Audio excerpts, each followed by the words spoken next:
নমস্কার সবাইকে, কেমন আছেন আপনারা?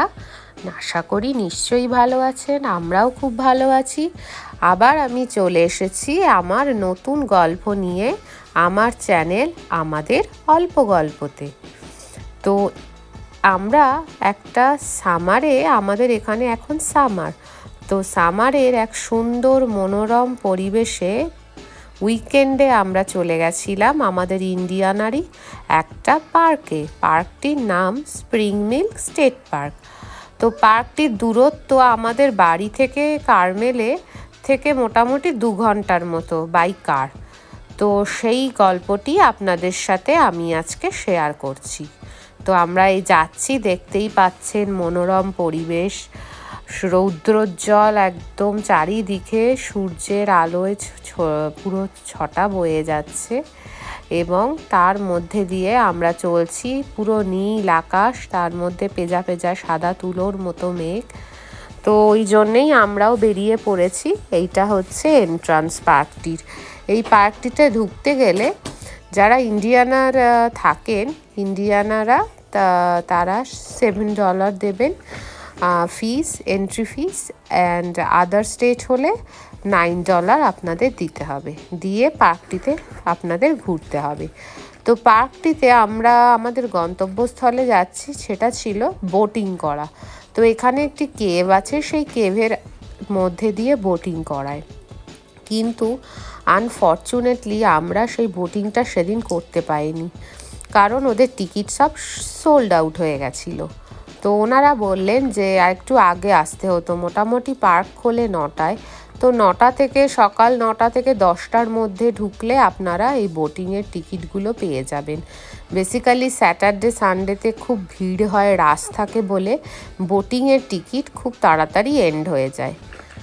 তো এই যে সেই বোটিং প্লেসটি, এখানে সব দাঁড়িয়ে রয়েছেন, বোটিং করার জন্য অপেক্ষা করছেন, এবং বোট আসলে সবাই উঠে ওখানে বেরোবে। তো বোটিংটি আফটার 30 মিনিটস করে এই বোট রাইডগুলো এখানে চলতে থাকে। তো আমরা সেদিন করতে পারিনি, কিন্তু আমি এই ইনফরমেশানগুলো আপনাদের জানিয়ে রাখলাম, যাতে ভবিষ্যতে কেউ ওখানে গেলে আমাদের মতো যেন না হয়। তো তাছাড়াও এখানে আরও সুন্দর দেখারও জায়গা আছে।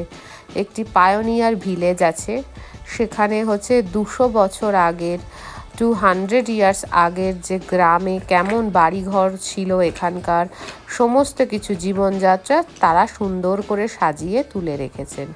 তো এই যে বোটিংয়ে এই সবাই এখন নামলে আরোহীরা আবার উঠলে তখন ওরা এই কেভের মধ্যে দিয়ে যাবে। তো মিঠাই আর অর্পণ এই যে বসে আছে, সেদিন খুব গরমও ছিল। এই যে দেখুন, 2টো বোট এবার ছেড়ে দিচ্ছে। এটাই আমাদের করার ইচ্ছা ছিল, কিন্তু আমরা করতে পারিনি। যাই হোক, আর একদিন যাবো ওই বোটিংটা করতে, নিশ্চয়ই তখন আরও বোটিংটাও কিভাবে হয় আপনাদের সাথে শেয়ার করতে পারবো। তো এই স্প্রিং মিল পার্কটি আমাদের খুব ভালো লেগেছে। এটা খুব বড় পার্ক, ভীষণ বড়, আর অনেক ঘোরারও জায়গা আছে, অপশান আছে, বেশ সুন্দর, কাছাকাছির মধ্যে যাওয়াই যায়। তো এই যে বোটিং ওদের নিয়ে যাচ্ছে, ওই যে কেভের মধ্যে দিয়ে ওরা ঢুকছে। এটা হচ্ছে পুরো কেভের মধ্যে দিয়ে পুরো বোটিংটা হয়। তো 2টো করে বোটই এখানে ছাড়ে। তো সেজন্য আপনারা যদি আসেন, আর তাড়াতাড়ি আসবেন, এসে টিকিটটা আগে আপনারা কিনে রাখবেন। তো আপনারা দেখতে থাকুন, আশা করছি আমার ব্লগটি আপনাদের খুব ভালো লাগবে। আর ভালো লাগলে অবশ্যই like, comment, share and subscribe করতে ভুলবেন না। তাহলে অনেক গল্প আমার জীবনের আপনাদের সঙ্গে আমি তুলে ধরতে পারবো। তো এইটা হচ্ছে আরেকটা জায়গা। তো এইখানে দেখুন কত সুন্দর সবুজ, এখন সামারে পুরো পার্কগুলো পুরো একদম গ্রিন থাকে। তো এখানে আমরা বসে আমাদের তখন লাঞ্চ সেরে নিয়েছিলাম, বেলাও হয়ে গেছিলো। তো লাঞ্চ সেরে তারপরে আমরা বিভিন্ন জায়গায় ঘুরছিলাম। তো দেখতে থাকুন আমার এই আজকের গল্পটি।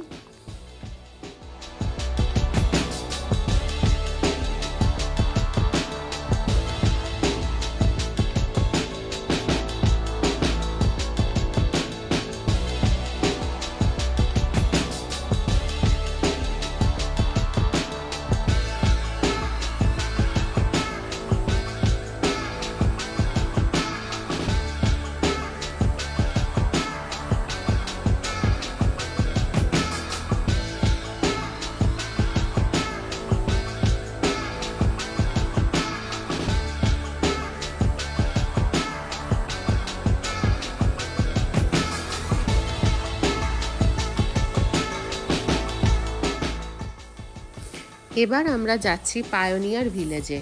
সো স্প্রিং মিল স্টেট পার্কে ওই বোট ট্যুরটি একটা ডেস্টিনেশন, ওটাকে বলে টুইন বোট ট্যুর, তো টুইন কেভ বোট ট্যুর। তো ওটার পরে আমরা গেছিলাম এই পায়োনিয়ার ভিলেজে। এখানে পুরনো আমেরিকার সমস্ত ভিলেজ, সেখানে বিভিন্ন রকম কিভাবে লোকেরা থাকতেন, বসবাস করতেন, সেগুলো সেইভাবেই ওনারা তুলে ধরেছে। আর তার সাথে প্রকৃতির এক অনবদ্য যেন মিল এখানে খুঁজে পাওয়া যায়। এখানে মিল আছে, তারপরে আপনাদের বিভিন্ন রকম যে পুরনো যুগে মিলগুলো ছিল সেই মিলগুলো এনারা সব রেখে দিয়েছেন। তো এই যে একটা মিল, এটা এই দেখুন কিভাবে তখনকার দিনে কাপড় বুনতেন ওনারা, সেটা দেখাচ্ছেন। তো এইভাবে ওনারা সুন্দর যত্ন করে এগুলো তুলে ধরেছেন এই পার্কে। এটা অসাধারণ লেগেছে আমাদের কাছে। তো এটা খুব সুন্দর সাজানো গোছানো পরিষ্কার পরিচ্ছন্ন পার্কটি। তো আপনাদেরও ভালো লাগবে আশা করি, আপনারাও দেখতে থাকুন।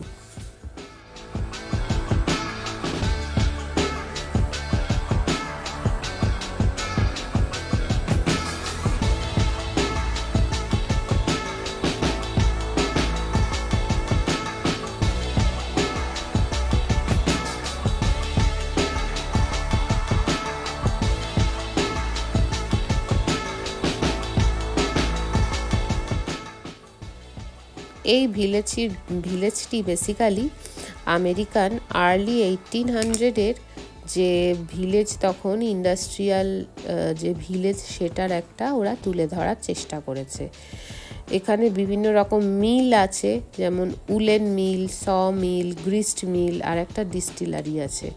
তো এইগুলো এই ভিলেজটিতে ওরা সযত্নে সেইভাবেই তুলে ধরেছে।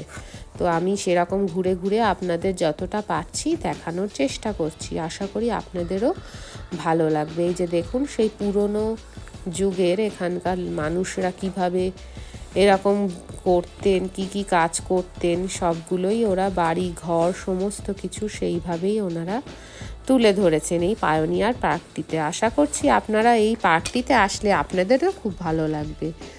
আমরাও সব ঘুরে ঘুরে আমরা দেখছিলাম, আমাদেরও খুব ভালো লাগছিল। আর কত বড়, ওই দেখুন এটা হচ্ছে ডিস্টিলারি একটা মিল, এই মিলটিও কত বড়, ওইভাবে সুন্দর করে এখানে সযত্নে এরা সাজিয়ে রেখেছে। আর পার্কটি খুব পরিষ্কার, আর দূর দূরান্ত যেদিকেই চোখ যায় সেদিকেই সবুজের সমারোহ। তো আর ভীষণ বড় পার্কটি, তো আমাদের তো ভীষণ ভালো লেগেছে।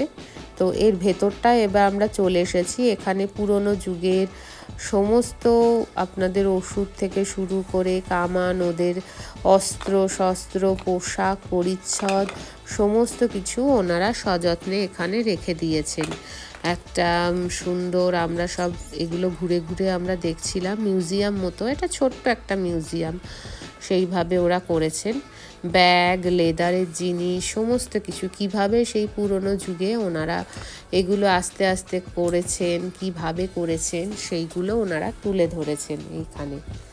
তো আপনারা দেখতে থাকুন, আশা করছি আপনাদের ব্লগটি আমার ভালো লাগবে।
পায়োনিয়ার ভিলেজের পর আমরা যাচ্ছিলাম ডোনাল্ডসন কেভের উদ্দেশ্যে।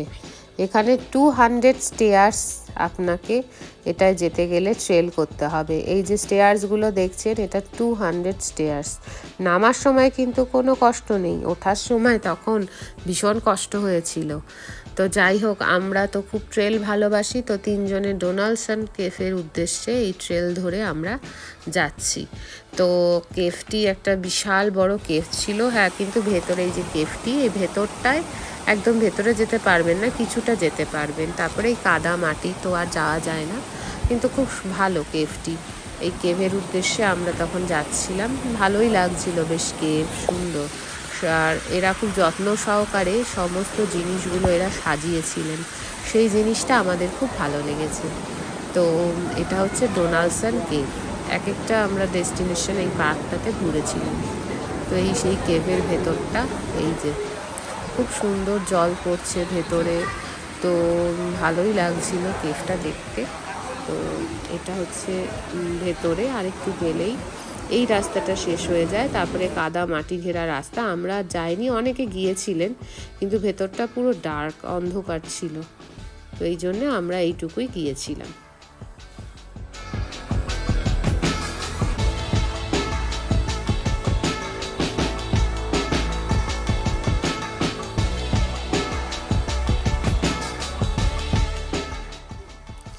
এরপরে আমরা চলে এসেছিলাম এই স্প্রিং মিল লেকটিতে। লেকটি বিশাল একটা লেক, খুব সুন্দর সাজানো গোছানো, চারিদিকে সবুজ আর সবুজ, যেদিকে চোখ যাচ্ছে সেদিকে সবুজ, চোখগুলো যেন তৃপ্তি পেয়ে গেল। তো এই লেকটিতেও আমরা একটুখানি ফটো তুলে লেকটি দেখে, এখানে যারা কায়াকিং করেন, বোটিং করেন, তারা এখানে করছেন বোটিং। তো আমরা জাস্ট দেখলাম, আমাদের খুবই ভালো লেগেছিল। তো এই লেকটি দেখে আমাদের খুব ভালো লাগলো স্প্রিং মিল পার্কে। তো এই লেকটির পরে আমরা সেদিন বাড়ি চলে গিয়েছিলাম। তো এই যে লেকটি দেখুন, খুব সুন্দর। তো আজকের ব্লগটি আমি এই অবধিই রাখছি। পরবর্তী আরও নতুন নতুন ব্লগ নিয়ে আমি আপনাদের সামনে চলে আসব। ভালো লাগলে লাইক, কমেন্ট, শেয়ার, সাবস্ক্রাইব করতে ভুলবেন না। সবাই ভালো থাকবেন, সুস্থ থাকবেন, সাবধানে থাকবেন। দেখা হচ্ছে নতুন একটা ব্লগে। টাটা।